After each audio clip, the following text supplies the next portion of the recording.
The termination letter slid across the polished mahogany desk, stopping inches from Clara's sensible scuffed loafers. Randall leaned back in his genuine Eames chair, steepling his fingers with a predatory smirk that didn't quite reach his cold, calculating eyes. "Clean out your desk by 3, Clara. In this industry, nosy analysts who don't know their place end up blacklisted. You're done in New York." She didn't cry. She didn't beg. She didn't beg. Instead, a strange, almost pitying smile touched the corners of her mouth as she picked up the paper. He thought he was swatting a fly. He had no idea he had just detonated a bomb. The Manhattan skyline was a jagged graph of glass and steel against the November morning, a fitting backdrop for the Stone Kensington Group. Occupying the top 5 floors of a premium skyscraper in the financial district, the firm was a titan in commercial real estate and venture capital. At the helm of its flagship New York office was Randall Stone, a man whose tailored Brioni suits and aggressively charismatic demeanor masked a profound, gnawing mediocrity. Sitting 30 feet outside Randall's sprawling corner office, amidst the hum of Bloomberg terminals and the frantic energy of junior brokers, was Clara Hayes, or at least that was the name on her laminated security badge. To the rest of the floor, Clara was a level 2 financial analyst. She was the woman who wore unassuming beige cardigans, tied her hair in a loose, forgettable bun, and drank drip coffee from the corner bodega rather than frequenting the artisanal Blue Bottle downstairs. She was punctual, relentlessly thorough, and utterly invisible. And that was exactly the point. For the past 8 months, Clara had embedded herself in the trenches of the firm. Her grandfather, the fiercely private billionaire Arthur Kensington, the silent majority shareholder who had built the empire from a single Boston storefront in the 1970s, was dying. Before he passed the mantle to his sole heir, he needed to know the true health of his legacy.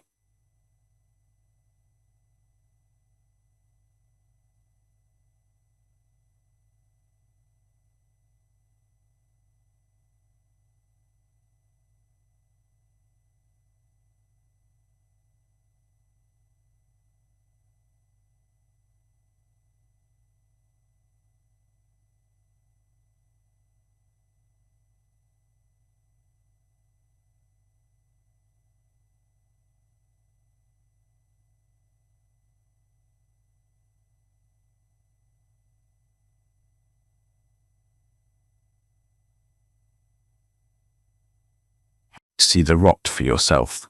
And rot there was. It was a Tuesday afternoon when Clara first found the discrepancy. She was assigned to do a routine reconciliation of the Q3 expenditures for a newly acquired commercial property in Chelsea, a massive undertaking involving structural renovations handled by a third-party contractor. Clara's eyes, trained by a dual degree in finance and forensic accounting from Wharton, a credential entirely omitted from her fabricated Clara Hayes, scanned the digitized invoices on her dual monitors.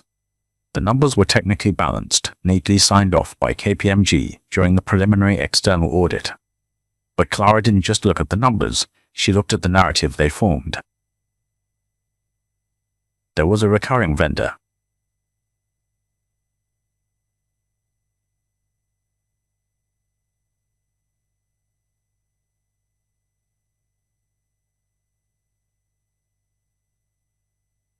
They were billing exorbitant fees for logistical consultancy on the Chelsea project. Over $4 million had been wired to their accounts at a private branch of JP Morgan over the last 3 quarters. Clara pulled up the public records on her secondary screen. Apex Architectural Solutions had no website, no portfolio of past projects, and a registered agent that traced back to a P.O. box in Wilmington. Digging deeper through a paid database, she found the LLC's incorporation documents. The managing director was listed as an offshore trust, but the authorized signatory for domestic tax purposes was a man named Gregory Stone, Randall's younger brother. Clara leaned back in her ergonomic mesh chair, her pulse quickening with the thrill of the hunt. Randall Stone, the golden boy of the firm, the man who constantly berated junior staff for expensing dollars lunches, was siphoning millions in corporate funds through a phantom vendor to line his family's pockets. Over the next 2 weeks, Clara meticulously built an encrypted file. She cross-referenced emails, bypassing the internal servers by legally requesting legacy deed and escrow documents directly from CBRE brokers under the guise of archival compliance. She documented how Randall had intentionally over-leveraged the firm's assets to push through the Chelsea acquisition, creating a smokescreen of frantic capital movement that allowed the Apex invoices to slip through unnoticed. The sheer arrogance of it was staggering. Randall wasn't a mastermind. He was merely insulated by a culture of fear he had cultivated. The HR director, Sarah Jenkins, was his personal bulldog, ensuring any whistleblowers were quietly managed out with ironclad NDAs and generous severance packages. The CFO, David Ross, was an aging, overworked man who blindly trusted Randall's aggressive growth projections. But Clara made a calculated error.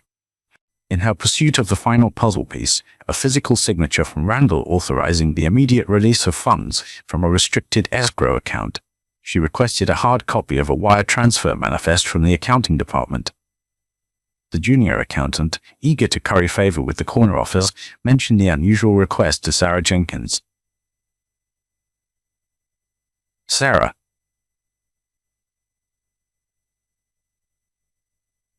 On Thursday morning, Clara's desk phone rang. It was Randall's executive assistant. Clara, Mr. Stone wants to see you in his office. Immediately. Clara looked at her screen.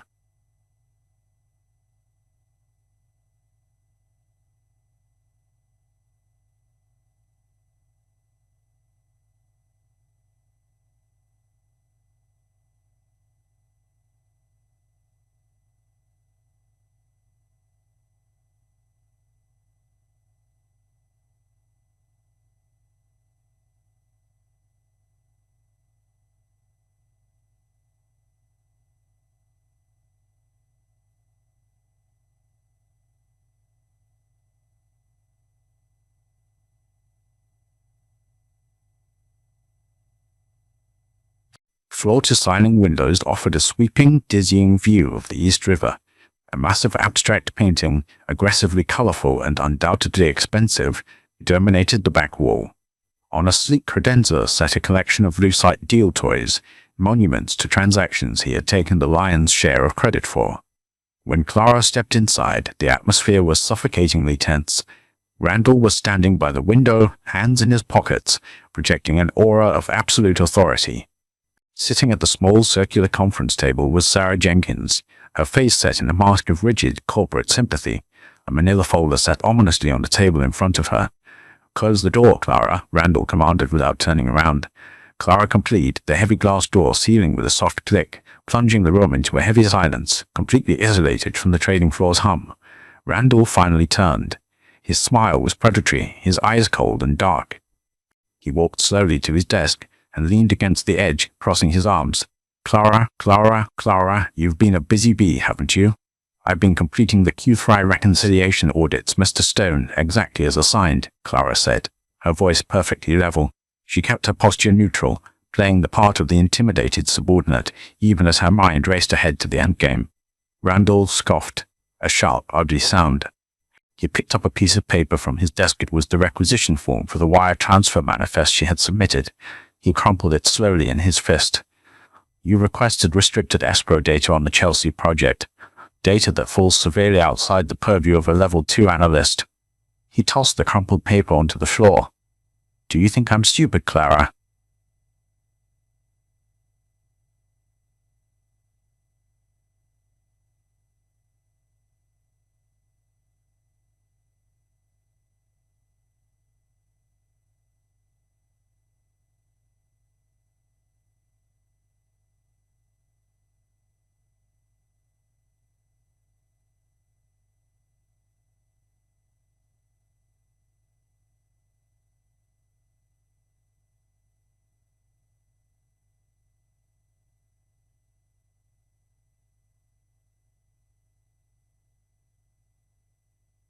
There were irregularities with Apex Architectural Solutions.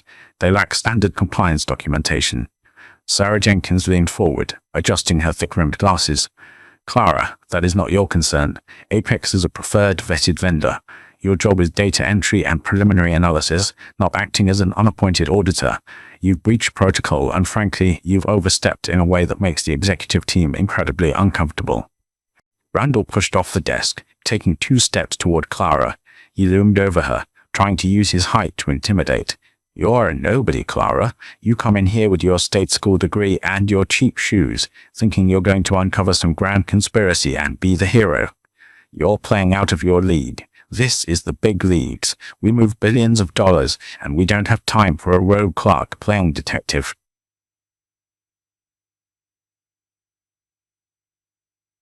She didn't back down. The funds routed to Apex are highly irregular, Randall. The SEC would likely agree. The use of his first name made a muscle feather in his jaw. The mask of calm corporate discipline slipped, revealing the raging, panicked narcissist beneath.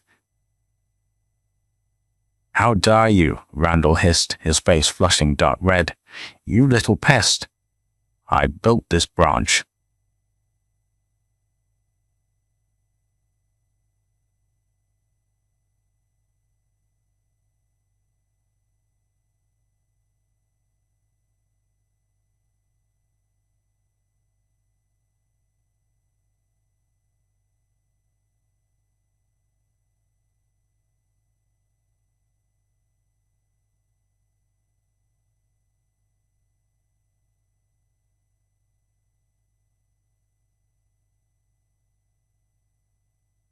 I am the king of this castle, and you are a cockroach I am about to step on.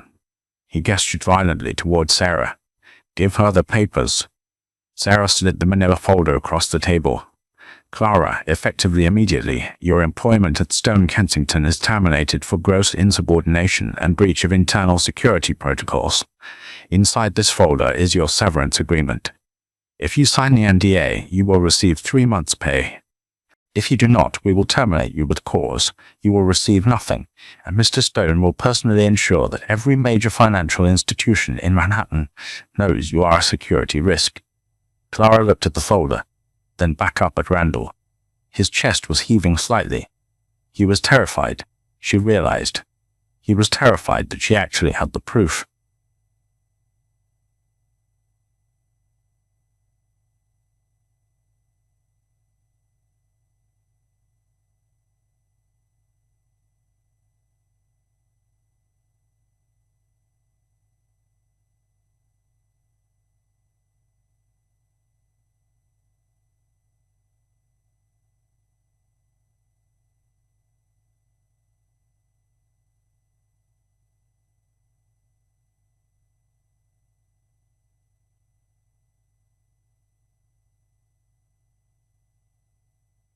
I won't be signing an NDA, Clara said softly. Randall laughed, a harsh, booming sound echoing off the glass. Suit yourself. Have fun working the cash register at the grocery store, because you are dead in this industry. Dead. Sarah, escort her to her desk. I want her boxed up and escorted out of the lobby by security in 15 minutes. Revoke all her server access now. Already done, Randall, Sarah said, standing up. Clara turned on her heel and walked to the door. As she reached for the handle, Randall called out, You thought you were so smart, Clara, but you're just a disposable number on a spreadsheet. Don't forget that on your way down. Clara paused, her hand on the cold steel of the handle. She didn't look back. I'll keep that in mind, Mr. Stone. Enjoy your afternoon.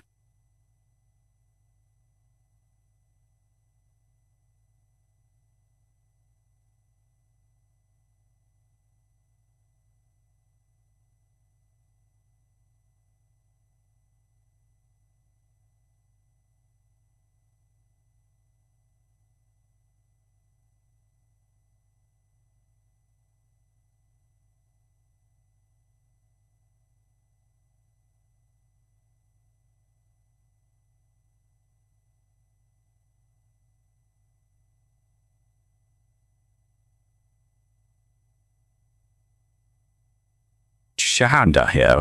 Dozens of eyes watched from over computer monitors as Clara, flanked by Sarah and a burly security guard, approached her cubicle. Clara methodically packed her few personal belongings, a cheap mug, a framed, and fake, stock photo of a golden retriever, and her reading glasses. She picked up her cardboard box.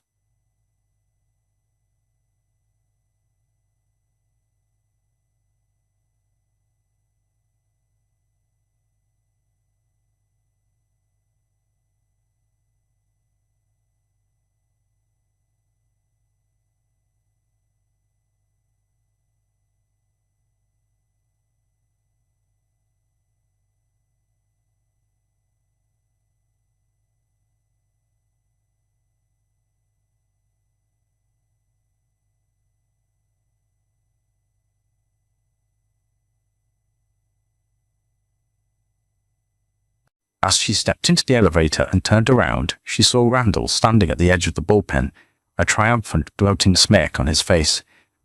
He mouthed the word goodbye.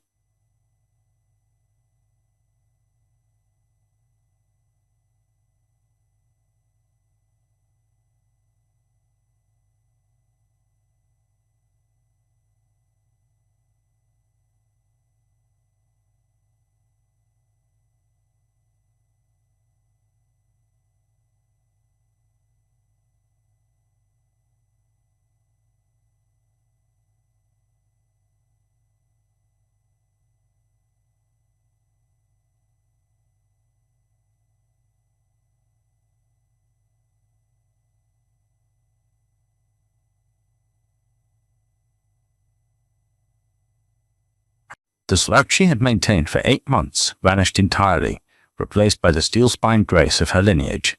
She dialed a number.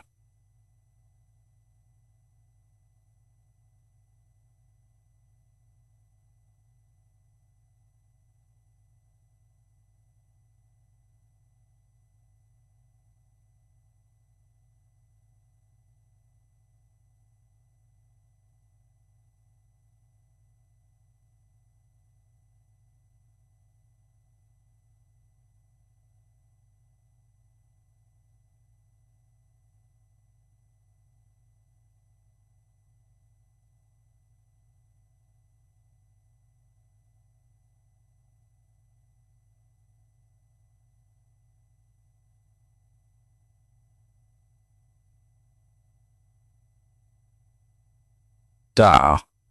And the agenda, ma'am. Clara smiled, a real smile this time, sharp as a diamond. A change in ownership. That evening, Manhattan was caught in a torrential downpour, the streets slick and reflecting the neon blur of the city. Inside the Polo Bar, however, the atmosphere was warm, exclusive, and aggressively celebratory. Randall Stone sat in a plush leather booth, a glass of Macallan 20 sign resting in his hand. He was surrounded by a few of his closest sycophants, a pair of senior VPs and Sarah Jenkins. The table was littered with empty oyster shells and the remnants of a dry-aged tomahawk steak. "I'm telling you, it's about decisive action," Randall said, swirling the amber liquid in his glass. He was slightly flushed from the alcohol and the adrenaline of the day. "You can't let a cancer grow in your organization." That girl, Hayes, she was a liability. Snooping around, asking questions above her pay grade. You cut it out cleanly, ruthlessly. "Absolutely, Randall," Sarah chimed in, eager to validate him. She was completely unhinged. Refused the severance, too. She's got nothing. "She's got a hard lesson in how the real world works," Randall laughed, tossing back his scotch. He felt invincible. With the nosy analyst gone, his brother could expedite the final invoicing for Apex by Friday. Once those funds cleared the Cayman accounts, he would be untouchable. He could finally afford to buy out his ex-wife's alimony demands and secure the Hamptons property he'd been eyeing. The old man, Arthur Kensington, was practically a ghost anyway. Rumor had it the old billionaire was on life support. The parent company was rudderless, leaving branch directors like Randall to run their fiefdoms exactly as they pleased. "To Stone Kensington," Randall toasted, raising a fresh glass the waiter had just materialized. "And to those who actually know how to run it." 3 miles away, 50 stories above the rain-slicked pavement of Park Avenue, the mood was vastly different. The penthouse apartment was a masterclass in understated billionaire wealth muted tones, original Rothkos, and floor-to-ceiling windows that looked down upon the city like a chessboard. Clara stood by the glass, holding a simple mug of black tea. She had washed off the dull, neutral makeup she wore as Clara Hayes. Her hair fell in rich, dark waves over the shoulders of a pristine, tailored white silk blouse and wide-legged trousers. She looked every inch the heir to a $10 billion empire. Behind her, the massive oak dining table had been converted into a war room. 5 high-powered attorneys from Cravath, Swain and Moore, dressed in impeccable evening suits, were sorting through stacks of legal documents. Beside them sat David Ross, the CFO of the New York branch. He looked pale, terrified, and deeply conflicted. "I swear to you, Miss Kensington," David said, his voice trembling slightly as he wiped sweat from his balding forehead. "I had no idea the extent of it. Randall bypassed my authorization for the Apex powers. He claimed it was a board-mandated initiative for the Chelsea acquisition." Clara turned away from the window, her gaze settling on the frightened CFO. "I know, David. I've seen the audit logs. I know you were negligent, not complicit. That is the only reason you are sitting in my penthouse tonight, instead of being interrogated by the FBI." David swallowed hard. "Thank you, Mum."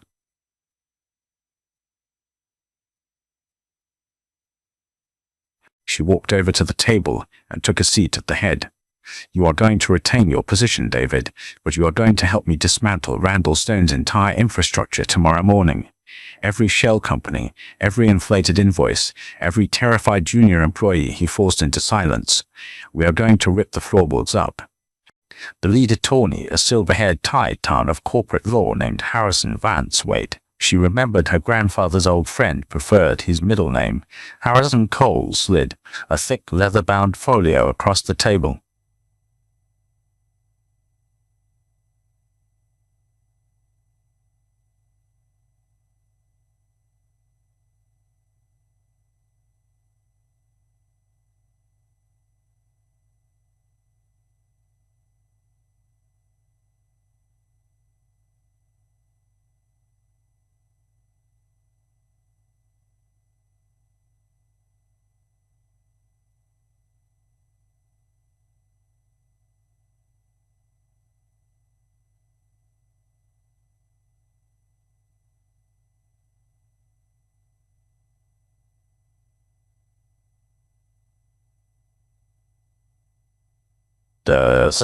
As per his ironclad will, his 6% controlling interest in Kensington Holdings and all its subsidiaries, including the Stone Kensington Group, transfers immediately and irrevocably to you.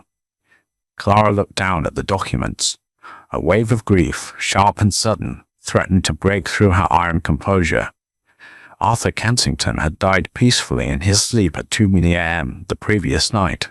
She had spent the morning mourning him in private, crying until her eyes were raw, before putting on her Clara Hayes, disguised one last time to walk into the office and spring the final trap on Randall. Her grandfather had asked for this. He wanted the house cleaned before he was even buried. She picked up the solid gold Mont Blanc pen, her grandfather's pen, and signed her name on the final line.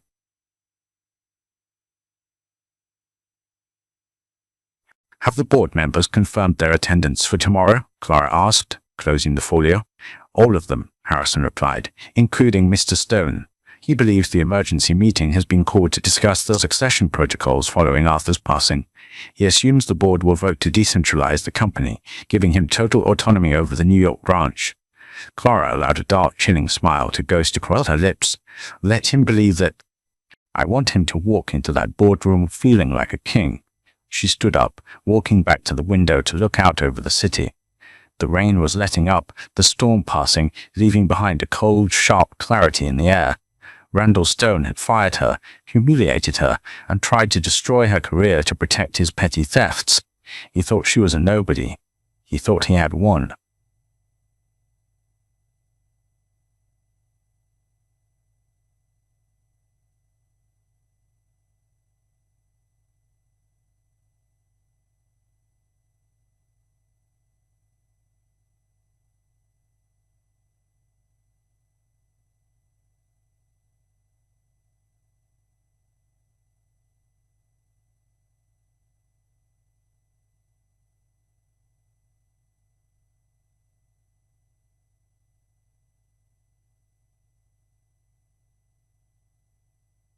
Tomorrow at 9 a.m., we are going to burn his kingdom to the ground.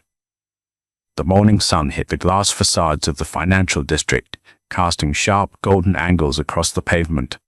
For Randall Stone, the light felt like a personal spotlight. He stood before the floor-to-ceiling mirror in his Tribeca penthouse, adjusting the Windsor knot of his crimson silk tie.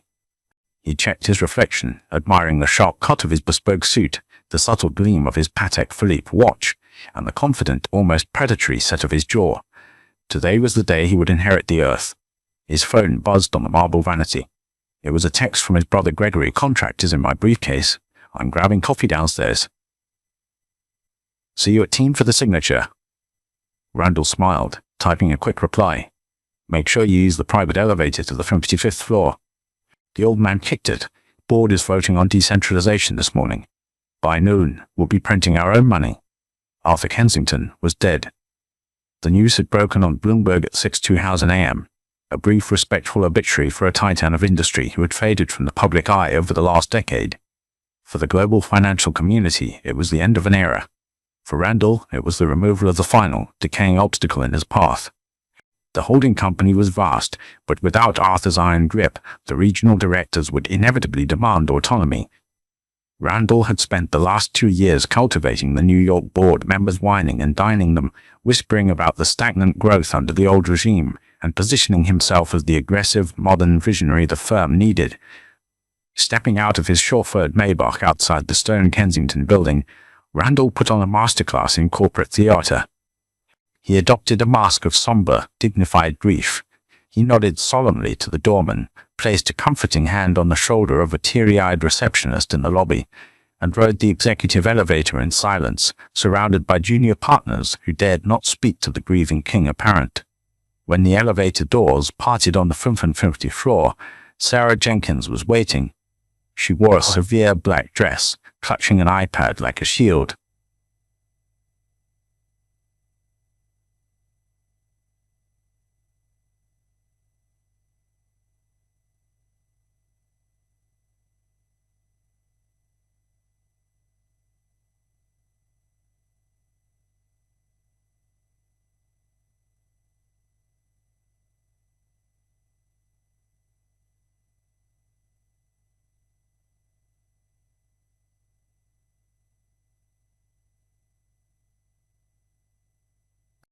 The board is assembling in the Kensington suite. Winston Carmichael, Beatrice Harrington, and Philip Montgomery are already inside. The London and Tokyo representatives are on the secure video link. And David? Randall asked, referring to the CFO. He arrived early. He looks unwell. Pale. Probably just the shock of Arthur's passing, Sarah replied dismissively. Or the realization that he actually has to do his job now, Randall sneered softly. What about yesterday's trash? Clara Hayes? Sarah smiled thinly. Security confirmed her keycard was surrendered. She's locked out of the network, and the severance package was officially rescinded due to her refusal to sign the NDA. She's gone, Randall. Erased. Randall patted Sarah's arm. Excellent work, Sarah. There will be a significant restructuring after this meeting. Your loyalty will not go unrewarded. He left her standing by the reception desk and walked down the long, carpeted hallway toward the Kensington suite. The double doors, made of solid, imported mahogany, stood slightly ajar, leaking the low murmur of powerful people discussing billions of dollars. Randall pushed the doors open. The room was breathtaking, a cathedral of corporate power. A massive oval table carved from a single slab of black walnut dominated the space, surrounded by 20 leather chairs. Oil portraits of the firm's founding partners lined the walls, with Arthur Kensington's stern visage looking down from the place of honor above the digital smartboard. Ah, Randall, said Winston Carmichael, the acting chairman of the board. Winston was a man of old New York money, possessing a voice like gravel and an aura of uncompromising tradition. A dark day for the firm. Your grandfather-in-law was a legend. Arthur was technically the grandfather of Randall's ex-wife, a tenuous connection Randall had milked for years to accelerate his rise before the bitter divorce. Thank you, Winston, Randall said, his voice thick with practiced emotion as he took a seat near the head of the table. Arthur was a mentor, a giant, but he built this firm to endure. and it is our duty to ensure his legacy not only survives but dominates in this new fiscal quarter. Beatrice Harrington, a razor-sharp venture capitalist who controlled a massive voting bloc, leaned forward, tapping her manicured fingernails against the polished wood.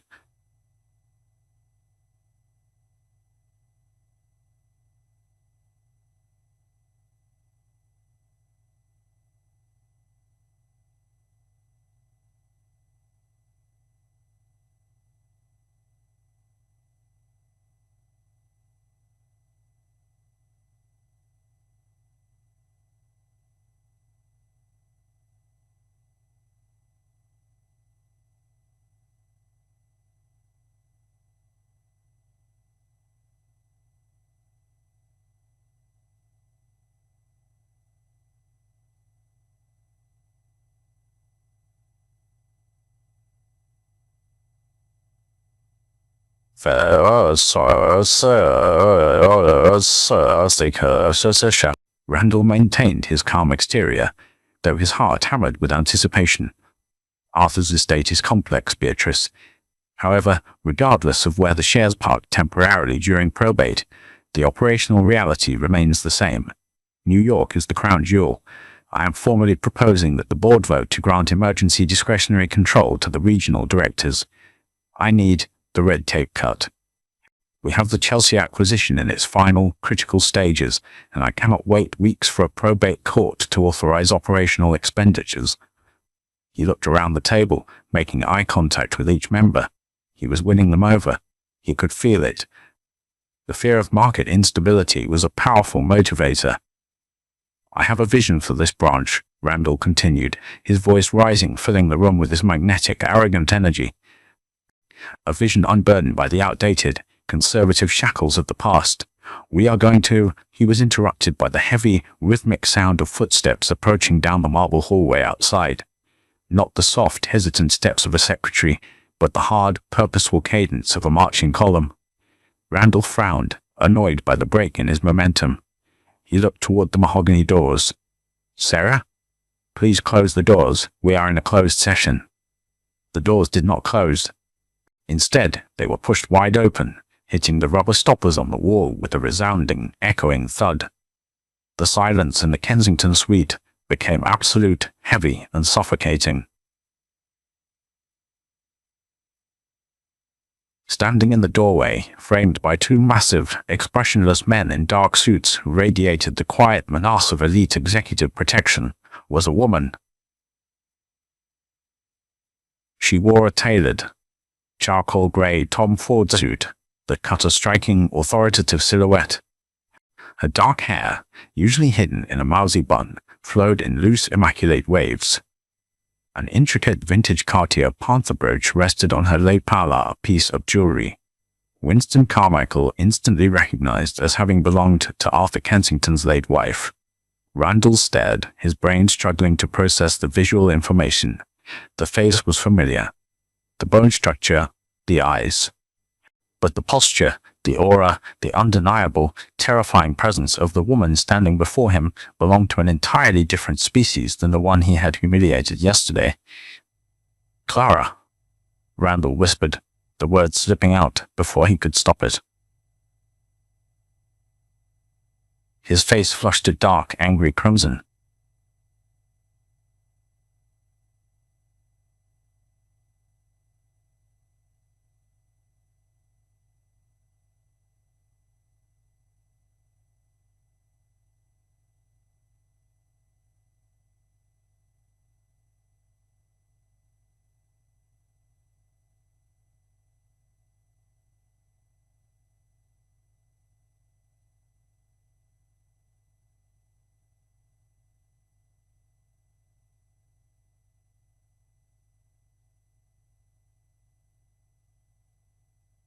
She didn't even acknowledge his outburst.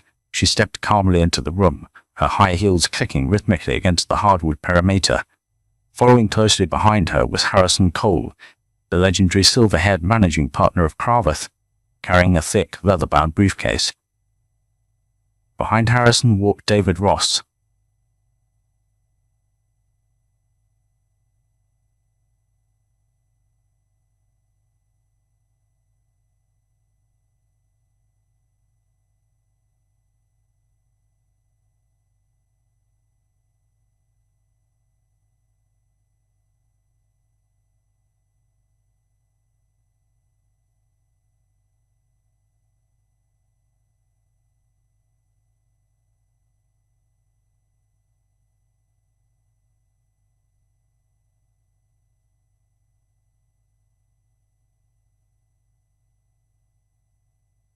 "Philip," Clara said, her voice clear, commanding, and perfectly modulated.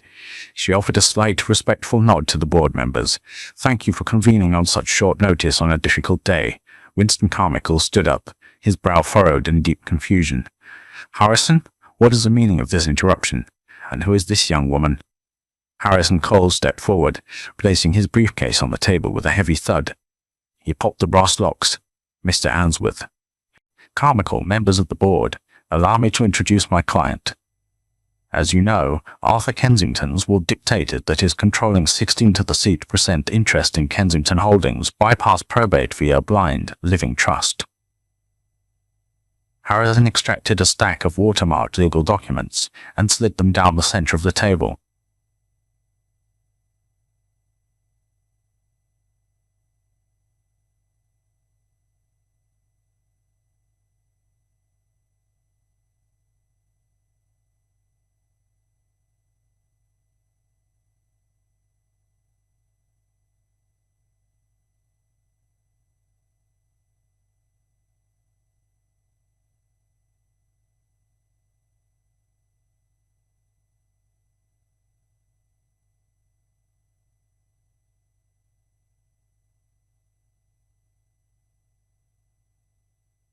"The assets have transferred automatically and irrevocably.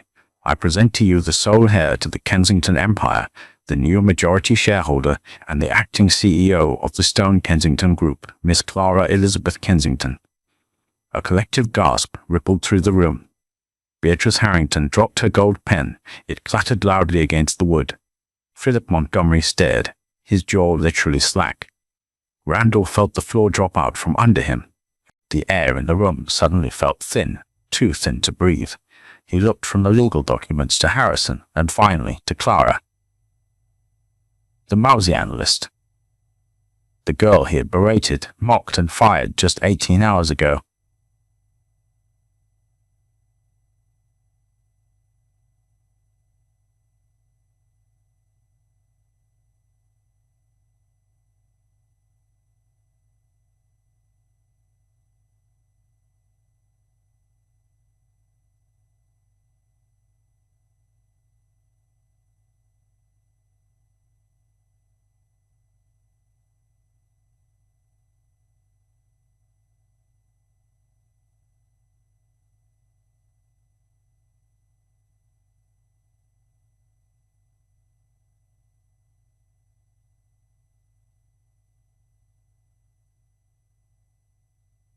Clara finally turned her gaze to Randall. Her eyes, usually obscured by cheap, non-prescription reading glasses, were now piercing, cold, and entirely merciless. It was like looking into the eyes of Arthur Kensington himself.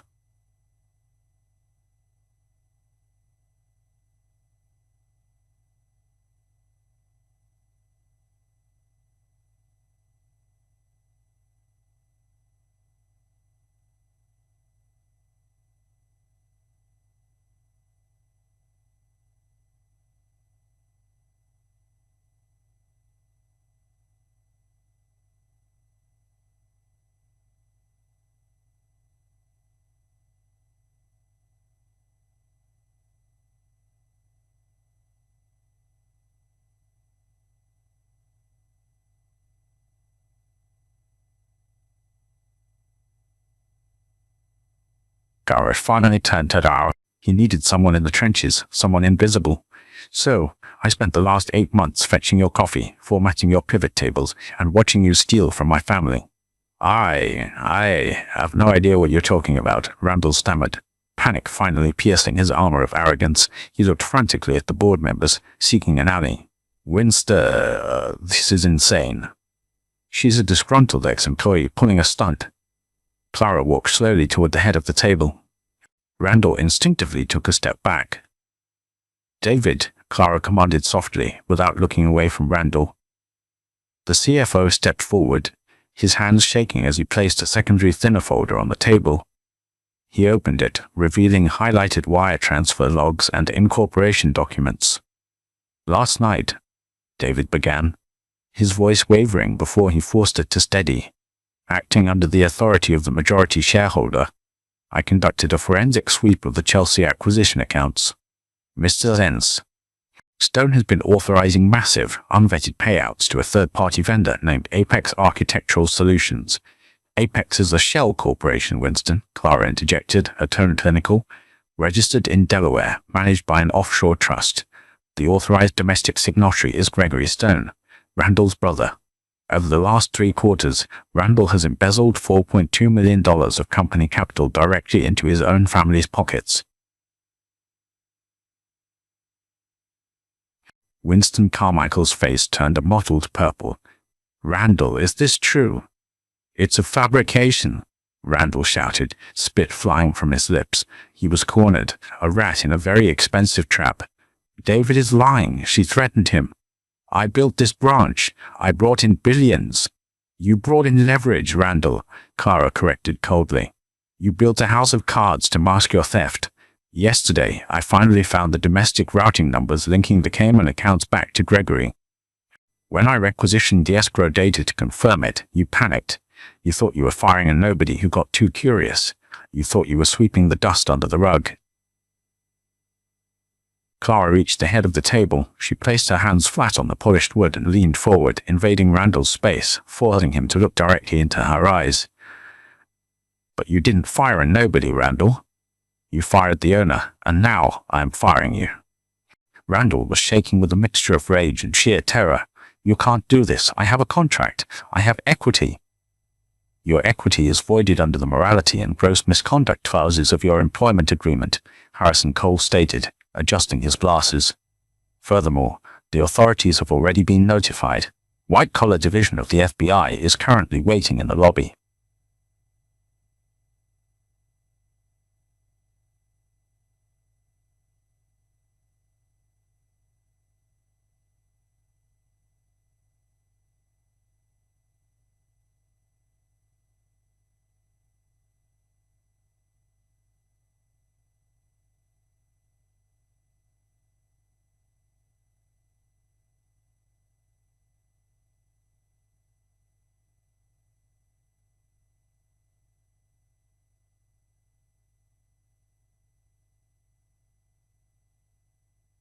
It was Sarah Jenkins, looking absolutely frantic.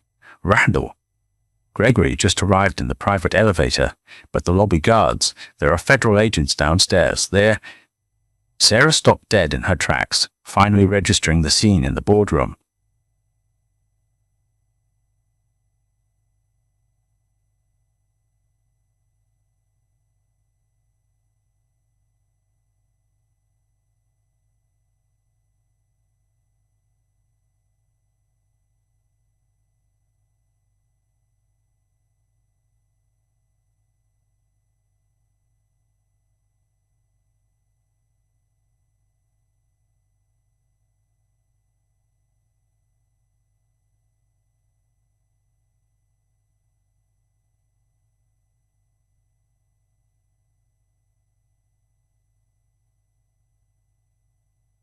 Sirs, gentlemen and sisters, Sarah, Clara said, her voice dripping with artificial sweetness. How wonderful of you to join us. Please, bring Gregory in. I believe he has a contract he wishes to sign for the Apex final payout. I'd love to see him put his signature on a federal confession. Randall let out a strangled, pathetic sound. His legs gave out, and he slumped heavily into one of the leather chairs, burying his face in his hands. The empire he had built on lies, intimidation, and fraud had evaporated in less than 5 minutes. Clara turned away from him, dismissing him entirely from her consciousness. She looked at the stunned faces of the board members. The woozy analyst was gone forever. The Queen had taken her throne. Gentlemen, Beatrice, Clara said, taking her seat at the head of the table. We have a great deal of work to do. Let's begin the restructuring. The mahogany doors of the Kensington suite swung open once more, and Gregory Stone strode in, completely oblivious to the radioactive tension in the room. He was a slightly softer, less polished version of his older brother, wearing a loud pinstripe suit and carrying a slim Italian leather briefcase.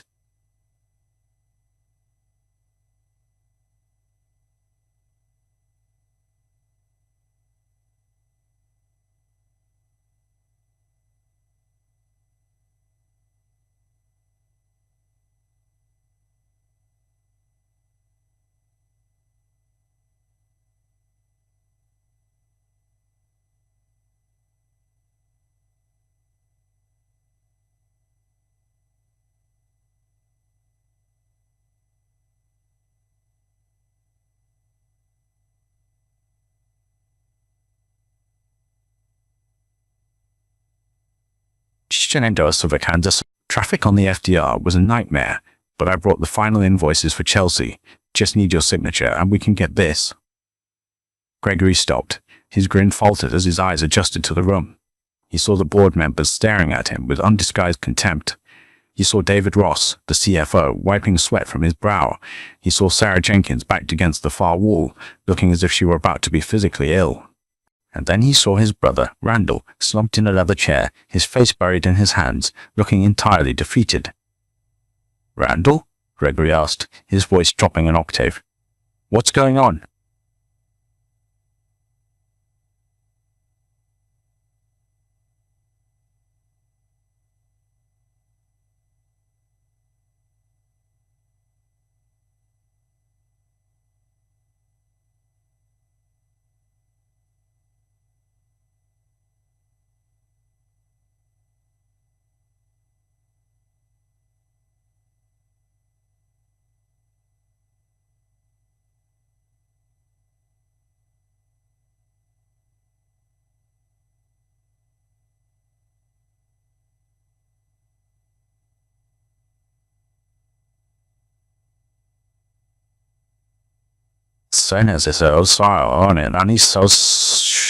The lead agent, a tall, imposing man with a buzz cut, flashed a golden badge. "Randall Stone, Gregory Stone," the agent asked, his voice echoing like a gunshot in the cavernous suite. Randall slowly raised his head. His eyes were bloodshot, his perfectly coiffed hair now disheveled. The illusion of the untouchable corporate titan had completely shattered. He looked frantically at Sarah Jenkins. "Sarah," Randall rasped.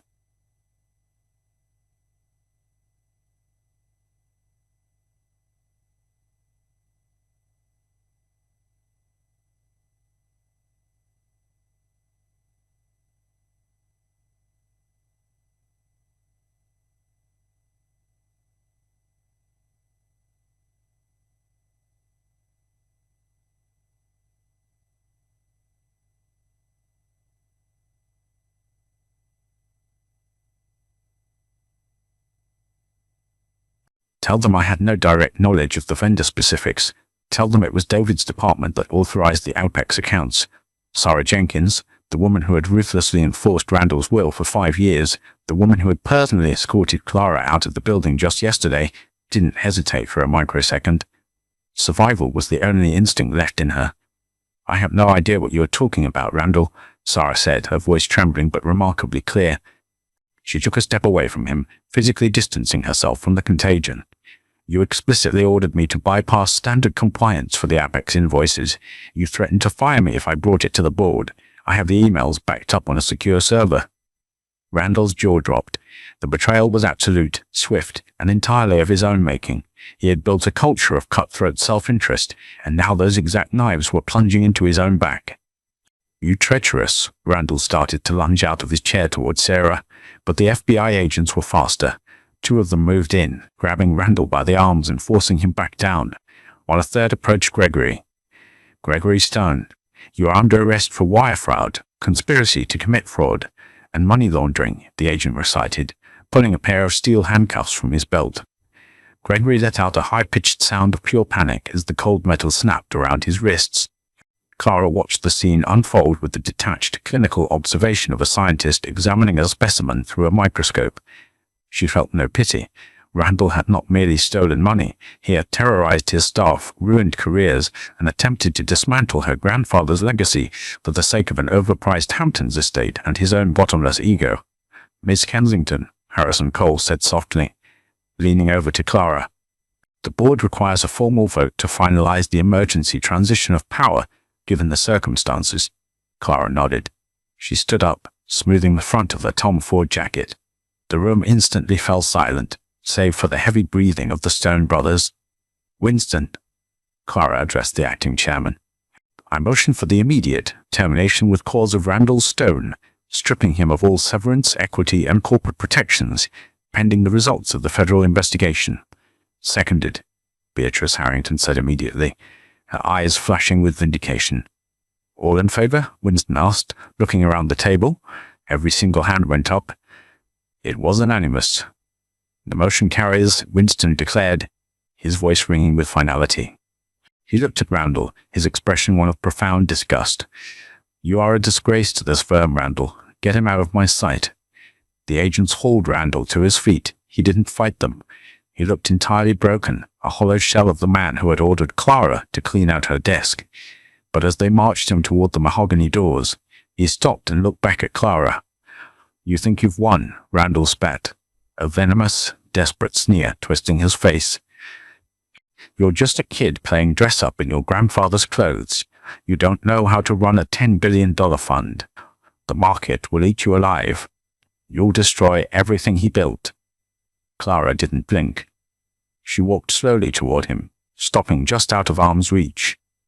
"I spent 8 months on your floor, Randall," she said, her voice dropping to a low, shilling whisper.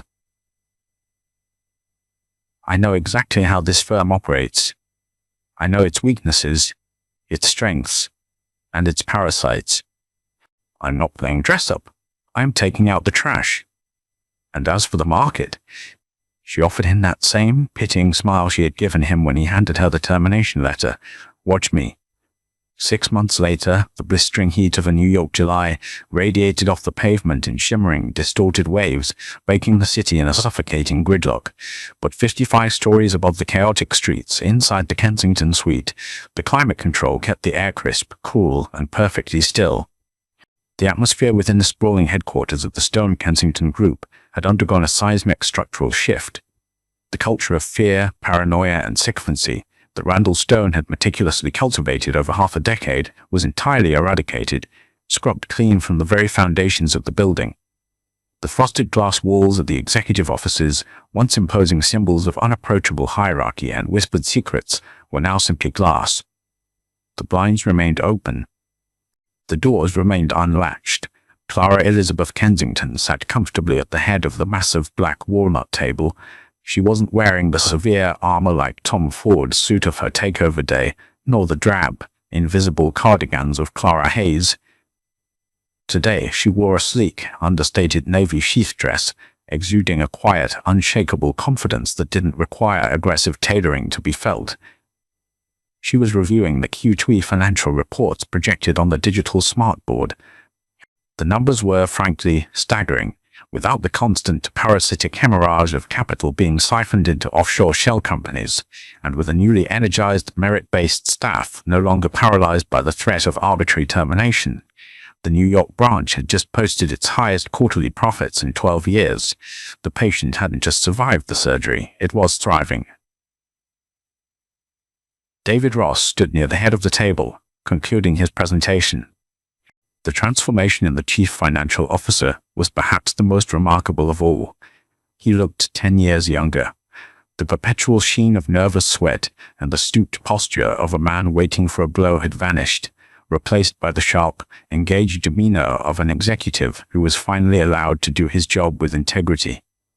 "Furthermore, Clara," David said, using a laser pointer to highlight a specifically steep upward trend line on the graph, "the restructuring of the Chelsea acquisition has been a massive success.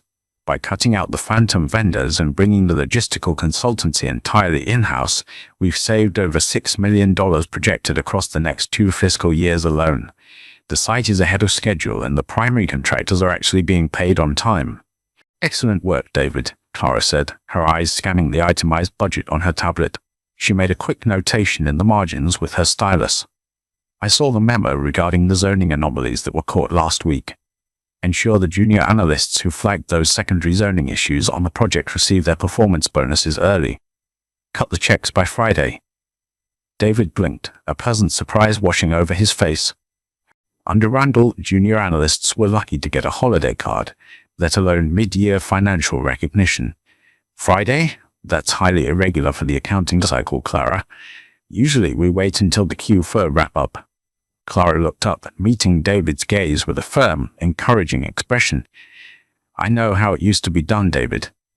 But merit needs to be rewarded instantaneously, not just at the end of the year when it gets buried in holiday overhead. Want every person on that trading floor to know that when they protect this firm's assets, the firm protects them. Make it happen."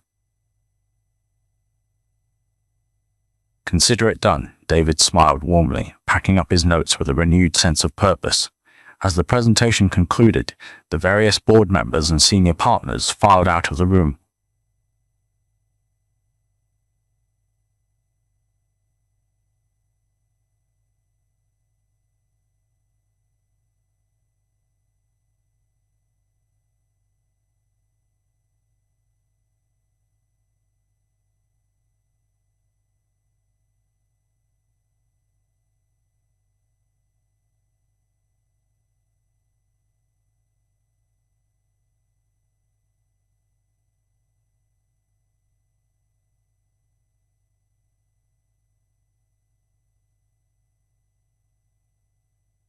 They treated Clara with profound, earned respect, not merely because she held the majority shares, but because she had proven her absolute competence over the last 6 grueling months of restructuring.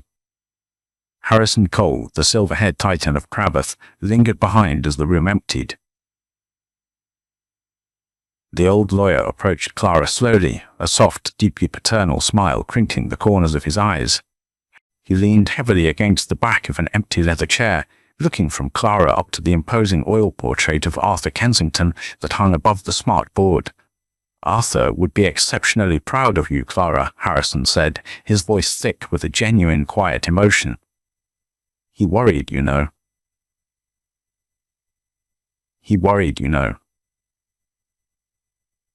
He worried that the wealth would insulate you, that you wouldn't understand the blood and sweat it takes to keep a machine like this running. But you didn't just save his firm from the brink. You cured it." Clara looked up at the portrait of her grandfather. The stern, unyielding eyes painted on the canvas seemed a little less harsh in the morning light. She missed him terribly, a dull ache that she usually compartmentalized beneath her daily responsibilities. "He gave me the tools, Harrison," Clara replied softly, setting her tablet face down on the polished wood. "He gave me the education, the access, and the name. Just had to have the stomach to use them when it mattered most."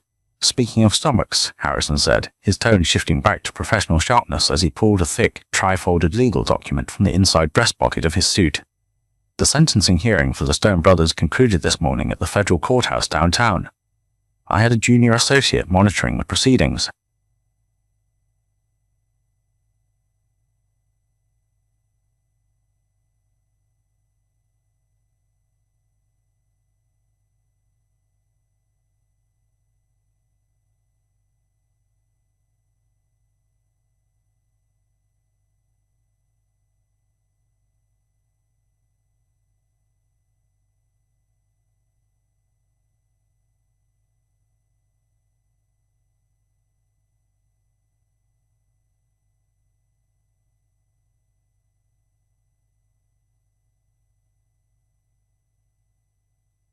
"Gregory took the plea deal early on, as we suspected," Harrison explained, adjusting his glasses as he skimmed the summary.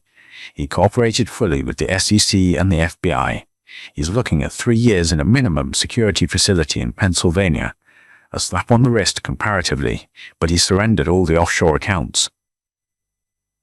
Harrison paused, a hint of grim, undeniable satisfaction bleeding into his usually neutral voice. Randall, however, fought it to the bitter end. He burned through 3 different defense attorneys.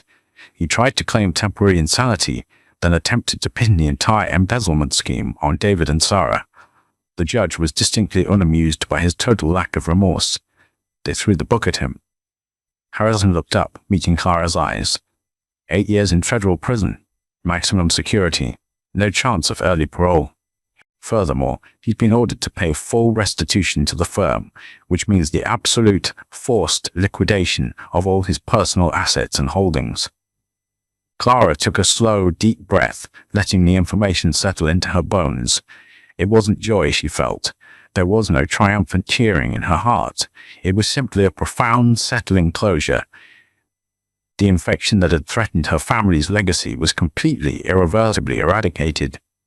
"What about his properties?" Clara asked, her mind already shifting to the logistics of asset recovery. Harrison chuckled, a dry, dusty sound that echoed in the quiet suite. "Funny you should ask. His Tribeca penthouse, the one he was so immensely proud of, went directly to his ex-wife to settle the mountain of outstanding alimony he'd been dodging. And that massive, sweeping, multi-million-dollar estate in the Hamptons. The one he was trying to buy with the stolen funds to cement his status as new money royalty? Harrison tapped the document. It went back on the market in a closed foreclosure auction yesterday afternoon. Clara stood up, smoothing the skirt of her dress, and walked slowly over to the floor-to-ceiling windows. She looked out over the bustling, chaotic beauty of Manhattan. Millions of people moving, striving, building. She thought about the cold November day she was fired. She thought about the cheap, scuffed loafers she had worn, the fake reading glasses she had hidden behind, and the suffocating, blind arrogance of a man who thought she was a nobody. "Did we acquire it?" Clara asked, not turning around, her eyes fixed on the horizon. "Through a secondary holding LLC, yes," Harrison confirmed, walking up to stand a few feet behind her.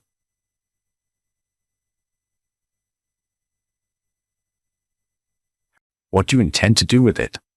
A summer retreat for the executive board, an investment property?" Clara turned back to face the room. The skyline framed her silhouette perfectly, casting a soft glow around her.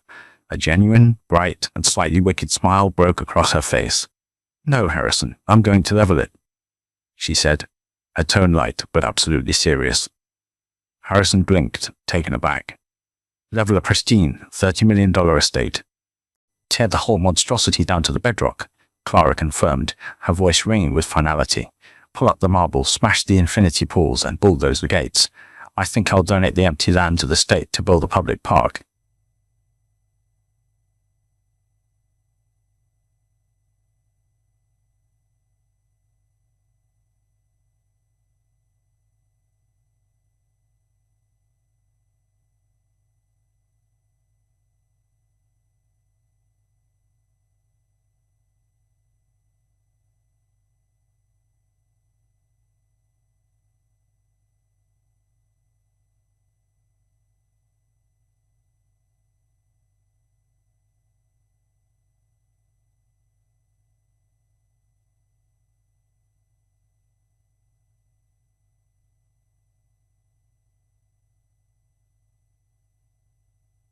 "As you wish." Clara stood alone in the boardroom for a long time after Harrison took his leave.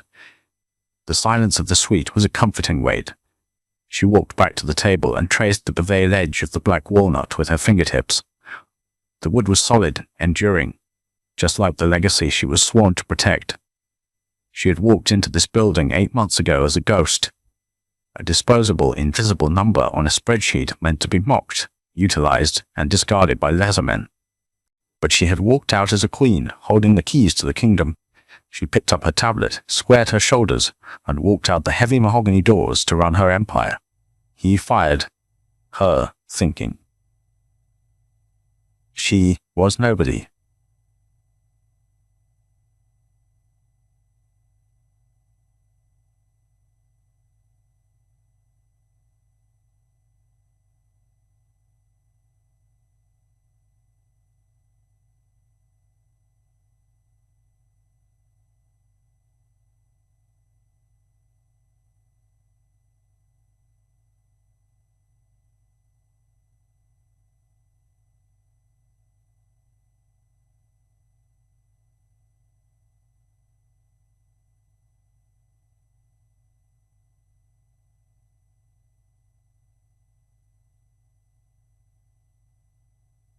Childless of kicking, Randall Stone's downfall was not just a result of his financial crimes, but of his narcissistic inability to recognize that intelligence and power do not always wear bespoke suits or demand the loudest voice in the room.